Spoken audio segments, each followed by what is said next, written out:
噔噔噔噔，開嚟見我係啦。今晚咧有乜嘢好介紹咧？哇，犀利啊！今日有5碟餸啊，係啊，有5碟餸啊。咁啊，當然就係咪話4碟啦，4碟餸啦咁啊。咁有咩咧？咁啊，三文魚啦，呢個係罐頭三文魚嚟嘅。咁啊，加拿大出品嗰隻啦嘅罐頭三文魚啦。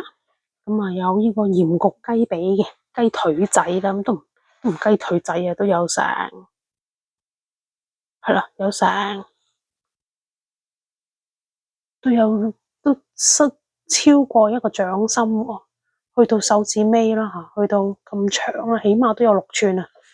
咁好啦，咁啊有啲隔夜餸啦，琴日食剩嗰啲嘅雞肉啦，咁啊同埋洋葱啦，咁啊，咁琴日咧就講漏咗嘅，咁啊有紅蘿蔔啊，有洋葱啊，有呢個雞肉之外咧，仲放咗幾粒罐頭嘅荔枝肉落去炒嘅，所以咧成碟餸咧有酸酸甜甜咁啊，好好味，好所謂好餸飯嘅餸啦，咁啊烚啲生菜啦，蠔油生菜咁樣，咁啊1、2、3、4，咁啊4碟餸，咁啊即係簡單單啦，咁啊但係都叫做係均衡飲食嘅，有菜有蛋白質，而蛋白質咧就嚟自2種動物嘅，一個就係雞，一個咧就係魚嘅蛋白質。